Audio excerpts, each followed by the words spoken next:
சிந்திப்போமே. 1638 பஞ்சாக்கரவனை என் சொல்லி பாடுதுமே. ஸ்ரீ கச்சியப்பர் விளக்குகிறார். பதி பசு பாசம் எனும் முப்பொருள்களை முதலில் பாசம் பசு பதி எனும் முறைமையில் நிறுத்துவான் அவன். பதியான அவன் பசுவாக ஒன்றி கலந்து நிற்பான் அவன். அந்நிலையில் பசுவை பயிற்றுவித்து மெல்ல மெல்ல பக்குவப்படுத்துவான் அவன். பக்குவப்பட்ட நிலையிலே அவன் தானே பசுவாக ஒன்றி நின்ற அந்த நிலையிலிருந்து பசுவை நீக்குவான். உடனே பசுவை பதியாகிய தானாகவே ஒன்றி நிற்க வைப்பான்.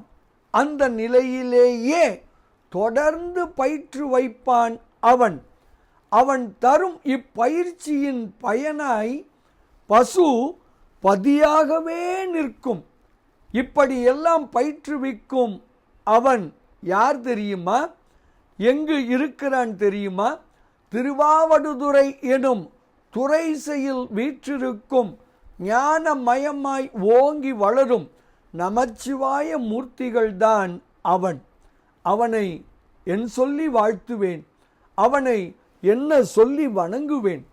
இப்படியாக தன்னையே தருவான் நமச்சிவாய மூர்த்திகள் என்று விளக்குகிறார். பாடலை காணலாமே. பதி பசு பாசத்தை பாசம் பசு பதி ஆக்கி ஒரீ. பதி பசுவாக பசுபதி ஆக்கி பின்னும் பயிற்றி பதி என தானாய் பயிலும் திருவாவடு துறைசை பதி வளர் பஞ்சாக்கரவனை என் சொல்லி பாடுதுமே. பதி வளர் பஞ்சாக்கரவனை என் சொல்லி பாடுதுமே, என் சொல்லி பாடுதுமே என்று ஸ்ரீ கச்சியப்ப மாமுனிவர் தன்னுடைய ஸ்ரீ பஞ்சாக்கர தேசிகர் அந்தாதி எனும் நூலின் முதல் பாடலிலே அழகாக விளக்குகிறார். குருவை துதிப்போம், அருளை உணர்வோம், பேர் ஆனந்தத்தில் திளைப்போம் திளைப்போம் திளைப்போம். இனிய வணக்கம். சிவாய நம.